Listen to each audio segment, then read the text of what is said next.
Assalamualaikum warahmatullahi wabarakatuh. Waalaikumsalam warahmatullahi wabarakatuh. Saya Ilham dari Jakarta. Akhir-akhir ini kembali marak banyaknya boneka berbentuk manusia yang diperlakukan sebagaimana manusia sungguhan. Bahkan ada beberapa orang terkenal pun dengan sengaja mengekspos hal tersebut. Boneka itu biasanya disebut spirit doll atau boneka yang diisi oleh arwah anak-anak yang sudah meninggal. Boneka ini diperjualbelikan dengan istilah diadopsi dan akan dirawat seperti anak manusia, diberi makan, dimandikan, diberi pakaian oleh yang mengadopsi. Beberapa alasan mereka mengadopsi spiritual adalah sebagai media healing karena kesepian dan sebagainya. Ada pula untuk mempermudah rezeki agar tenar, yang jelas akan meningkatkan kualitas hidup jadi lebih baik lagi. Itu yang mereka yakini dan rasakan setelah mengadopsi spiritual. Dan harga boneka ini juga tidak murah, Buya. Bahkan bisa mencapai puluhan atau ratusan juta. Pertanyaan saya, bagaimana hukumnya dalam Islam memperlakukan boneka seperti itu? Apakah itu merupakan penyimpangan agama atau bagaimana? Karena setahu saya hukum boneka untuk alat bermain anak-anak itu diperbolehkan. Lalu bagaimana dengan fenomena spirit doll itu? Terima kasih, Buya. Yang pertama adalah kita akan keluar daripada kelompok atau agama yang meyakini hal tersebut. Kita akan kembali kepada agama Islam saja.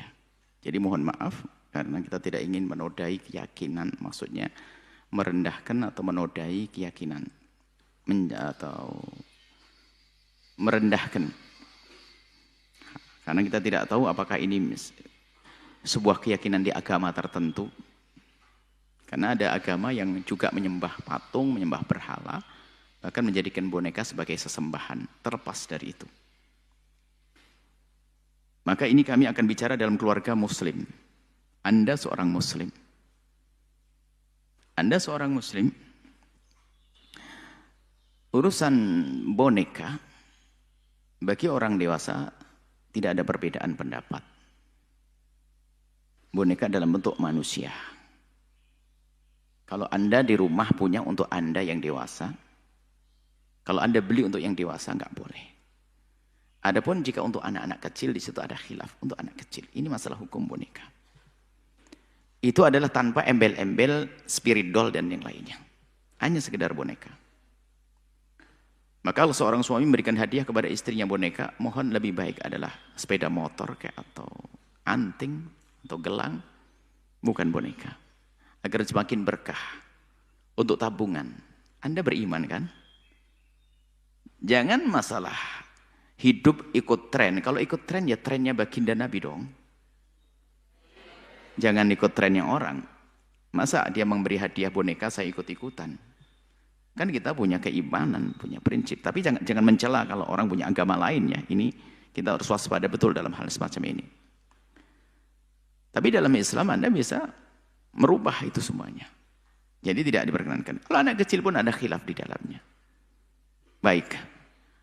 Anak kecil boneka-boneka, sesuatu yang bentuk kayak binatang, maksudnya adalah sesuatu yang bernyawa lah, binatang atau manusia. Jika anak kecil ada khilaf di dalamnya. Anak kecil, seorang ibu membelikan untuk anak kecilnya, seorang bapak membelikan anak kecilnya. Bukan seorang bapak membelikan untuk istrinya, enggak. Bukan. Mohon difahami ini.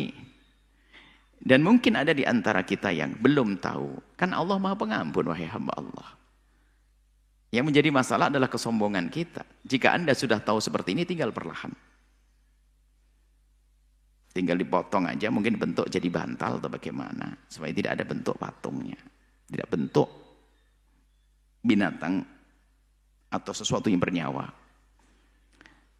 Mudah, untuk tobat itu mudah. Dan tidak boleh saling mencaci. Mungkin Anda melihat tetangga Anda, saudara Anda masih punya boneka-boneka sementara dia sudah dewasa. Perlu diingatkan dengan perlahan.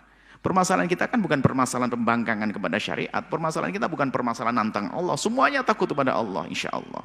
Semuanya insya Allah pengen masuk surga Allah. Cuman permasalahan adalah ketidaktahuan. Jadi kalau orang tidak tahu, tidak perlu dicaci, tapi diberitahu. Maka kami beritahu saat ini. Beli yang lebih bermanfaat. Baik, ini adalah masalah urusan boneka. Kemudian masalah keyakinan-keyakinan. Apakah bisa ditanam roh dan sebagainya. Kita ini punya iman. Dari segi keimanan nggak boleh kita meyakini yang demikian itu. Boneka adalah boneka. Orang meninggal dunia sudah punya urusan. di alam barzah. Anak kecil dia akan diberi oleh Allah kenikmatan di alam barzah, tidak ada seksa. Enggak ada anak kecil jahat kemudian masuk menjadi roh jahat, enggak ada. Yang ada adalah jin jahat atau syaitan yang marid, syaitannya atau mutamarrid, syaitan yang rajim, syaitan yang terkutuk, syaitan itu yang ada. Syaitan atau jin-jin jahat yang ada. Adapun roh bayi-bayi kecil yang mati sebelum akil balik, maka dia adalah bayi-bayi yang dimuliakan biarpun anaknya orang yang tidak beriman. Nggak perlu dia harus masuk boneka-boneka itu, nggak ada keyakinan kita. Ngapain masuk boneka-boneka itu? Lebih enak dia di alam barzah sana. Kemudian jika itu adalah orang jahat meninggal dunia, ya dia harus menyelesaikan urusannya dong di alam barzah. Nggak bisa ngapain, nggak bisa enak aja jalan-jalan ke boneka sana. Nggak ada itu semuanya. Dan itu bukan keyakinan dalam Islam. Mungkin agama lain sana ada masalah inkarnasi dan seterusnya. Adalah urusan agama lain, kita tidak boleh mencaci. Yang jelas kita meyakini agama kita. Mohon maaf. Mungkin dari yang meyakini tentang inkarnasi, tentang karma, segala macam. Ini adalah kami bicara dalam lingkup agama kami tidak mencaci agama Anda. Supaya kita harus menghindari permusuhan dan caci maki. Olok-olokan. Kami hanya jelaskan dalam agama kami Islam. Tidak ada. Roh akan punya tanggung jawab. Kalau orang beriman, orang baik, orang mukmin beriman, dia mendapatkan kenikmatan di alam barzah. Sebagian daripada kenikmatan surga itu. Kemudian kalau dia adalah orang bermaksiat akan diselesaikan dulu. Dosa-dosanya akan mendapatkan hukuman di tempat tersebut. Kalau orang beriman. Setelah selesai mendapatkan kenikmatan setelah itu. Anak kecil tidak ada dosa. Tidak ada anak kecil dihukum di neraka. Wa ma kunna mu'adzibina hatta nab'atha rasula. Allah tidak akan menghukum. Tidak ada anak kecil tersiksa. Cuman yang kami nggak ada anak kecil tersiksa jahat sebagainya, nggak ada. Biarpun dia melakukan kejahatan masa kecilnya adalah tidak dianggap. Dia harus dihentikan. Harus dikasih peringatan, akan tapi kalau mati selagi dia belum balik tidak dihukum, selesai. Kemudian hal lain lagi, ini adalah masalah problem-problem psikologi juga ada di sini. Kalau problem keimanan sudah selesai, Anda punya iman, nggak akan Anda masuk wilayah ini. Ini problem-problem psikologi.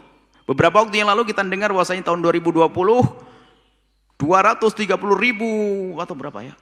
Orang Indonesia akan hijrah ke planet mana itu? Sebetulnya yang mendaftar ada permasalahan dalam dirinya. Masalah psikologi. Dia merasa tidak nyaman dengan penghuni bumi. Dia tidak bisa baik dengan tetangga. Mungkin dia bentrok terus dengan suami dan sebagainya dan istri. Permasalahan pribadi. Sehingga menjadikan dia itu seolah-olah nggak ada harapan. Dalam kepanikan mental itu, kepanikan pikiran, sekaligus bisa saja dibarengin dengan kekosongan hati. Jadi ada kekosongan hati dari keimanan, ini babnya beda. Mental yang terganggu, ya ini yang kita maksud psikologi, ada fisik yang sakit. Jadi orang dalam kepanikan itu kadang-kadang tidak mengerti bahasanya di luar itu lebih membahayakan lagi. Seperti paniknya orang di saat berada di padang mahsyar, suasana panas, orang-orang yang tidak beriman di padang mahsyar itu mengatakan, keluarkan kami dari padang mahsyar ini biarpun masuk ke neraka nggak apa-apa. Tidak mengerti bahasanya di dalam neraka lebih pedih lagi. Seandainya di Mars gimana cocok tanamnya nanti? Tapi bagaimana cara duitnya gimana? Makanya gimana mau pergi hijrah ke Mars? Ke Mars ya waktu itu. Kita hanya senyum saja mendengar yang demikian itu. Ada yang mendaftar. Apakah benar atau tidak benar? Bahkan ada yang ngomong saya pengen pindah. Ya, sebetulnya ada masalah-masalah psikologi. Maka dari itu kami himbau, siapapun yang punya di dalam dirinya permasalahan psikologi, mungkin dia merasa tidak nyaman dengan orang. Bisa jadi masalah hati yang kotor. Yuk kita benah. Baginda Nabi mengajarkan bagaimana kita menumbuhkan kecintaan. Nggak perlu lagi pergi ke Mars. Jangankan Mars, ke kampung sebelah aja nggak perlu dong. Karena saya merasa nyaman di rumahku. Dengan keindahan di dalam diriku. Ini kemudian masalah boneka. Artinya kalau untuk mencari keindahan orang normal, manusia normal adalah keindahan adalah di saat dia benar-benar bisa mendidik seorang anak. Biarpun bukan anaknya, ngadopsi ya anak manusia dong. Cuman ngadopsi dalam Islam bukan harus dirubah nasabnya. Ambil anaknya orang, di sana banyak anaknya orang-orang fakir. Di sana banyak anak-anak ini. Daripada kita harus merawat boneka berjumlah yang banyak dengan biaya besar. Mana ada pahala di balik ini semuanya? Ini membahayakan juga. Kalau semua orang gaya hidupnya begitu, mana yang ngurusi manusia nanti? Kita perlu membangkitkan dalam diri setiap umat ini adalah rasa, kemanusiaan, rindu untuk menolong, rindu untuk berbagi. Rawat anaknya hamba-hamba Allah. Mereka yang susah cari makan. Kenakan baju yang layak. Siapkan tempat yang bagus. Bukan boneka, hai ahli iman. Nah, coba kalau ahli iman, kemudian juga yang secara psikologi, sehat. Saya miara, saya merawat boneka. Apa buahnya setelah itu? Asal keyakinan tidak ada, keyakinan itu tidak ada. Kita keyakinan roh ini tidak ada. Dalam iman Islam tidak ada itu semuanya. Tapi kalau rawat anak dia akan tumbuh besar, kemudian dia Masya Allah, dia menjadi orang yang berguna. Oh, senangan kita. Jadi bisa jadi itu adalah masalah-masalah psikologi. Kalau masalah keimanan ya orang yang tidak beriman lain beda. Masalah keimanan jelas kalau ternyata percaya yang demikian ya keimanan yang kropos. Cuman mungkin ada orang yang beriman ternyata masih tiba-tiba menyimpan yang demikian itu sudah. Bisa jadi dia itu tidak merasa nyaman. Karena ada gerakan juga program suatu klub tidak pengen punya anak. Kan ada yang demikian. Sekarang ada lagi menanti semakin marak boneka. Yang satu menyeru agar tidak punya anak, hiburannya boneka. Lalu mana generasi-generasi yang beriman kita hadirkan. Itu adalah permasalahan sangat pribadi pada diri orang tersebut. Karena dia mungkin merasa tidak bisa nyaman dengan manusia, maka dia dengan boneka. Kalau dengan manusia suka dibantah, karena dia belum pernah belajar sabar. Saya tidak mau omongan saya dibantah. Saya tidak mau tersakiti dengan bantahan orang, karena dia belum pernah menata hati. Maka saya ingin berurusan dengan sesuatu yang tidak bisa membantah omongan saya. Dan tidak bisa marah kepada saya. Siapakah itu? Boneka. Berarti dia lemah psikologinya karena dia tidak bisa mencoba berinteraksi dengan manusia. Itu ternyata irama keindahan. Di saat ada orang marah kepada kita, itu bagaimana kita bisa, dia marah kepada kita. Sehingga kita bisa menikmati ternyata yang satu tidak marah kepada saya. Nikmatnya orang yang tidak marah. Kemudian saya melatih kesabaran. Hidup di dunia semacam itu. Dan kita tidak akan lepas dari orang yang marah kepada kita, menggoda kita dan sebagainya. Hendaknya orang hebatnya ini menyelesaikan permasalahan ini. Saya harus punya ilmu kebal. Orang menyakiti saya, orang dolim kepada saya punya ilmu kebal. Bukan dengan boneka, wahai ahli iman. Adapun orang yang punya keyakinan masalah boneka, itu urusan mereka, orang yang di luar agama Islam. Kami hanya bicara, mohon maaf, yang di luar Islam, barangkali yang punya keyakinan itu, kami tidak menyinggung agama Anda, keyakinan Anda, kami hanya bicara dengan saudara-saudara kami, kaum muslimin. Anda tidak perlu lagi dengan urusan begitu. Anda harus bercita-cita punya anak. Ini Nabi Ibrahim tadi, ayatnya minta dzurriyyah, keturunan. Bagi yang tidak diberi Allah keturunan, bukan sebuah kehinaan. Siti Aisyah mulia ahli surga juga tidak punya anak. Tinggal bagaimana Anda merawat anak-anak umat Nabi Muhammad. Anda yang tidak punya anak, jangan berkecil hati. Yang tidak punya anak, jangan berkecil hati. Anda banyak rezeki, itu banyak umat Nabi Muhammad. Anak-anak umat Nabi Muhammad yang menuntut ilmu, yang hidup kekurangan, urusi mereka. Bukan boneka bagi Anda, wahai ahli iman.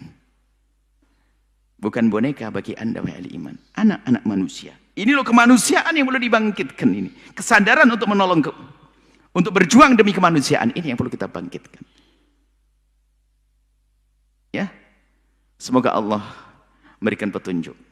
Jadi ahli iman tidak usah berurusan dengan yang demikian itu. Nggak perlu, dan harus bangun keyakinan bahasanya tidak ada istilah roh-roh semacam itu, tidak boleh kita yakini. Bahkan bahaya sekali.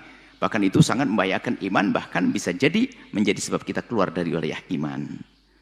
Kuatkan keyakinan kepada Allah Jalla Jalaluhu, Allah yang Maha Kuasa, keimanan. Dan harapan kami adalah siapapun yang mendengar suara ini adalah Allah kuatkan imannya. Dan segera meninggalkan hal-hal yang membahayakan untuk pribadi, psikologinya, kemudian keimanannya, kehidupannya di dunia, dan juga kehidupan di akhirat nanti. Semoga Allah memberikan pada kita kesuksesan di dunia akhirat, bahagia dunia akhirat. Nuhibbukum fillahi, kami mencintai Anda semua karena Allah. Wallahu a'lam bissawab. Setelah Anda menyaksikan video ini, jangan lupa berselawat kepada baginda Nabi Muhammad sallallahu alaihi wa alihi wa sahbihi wasallam.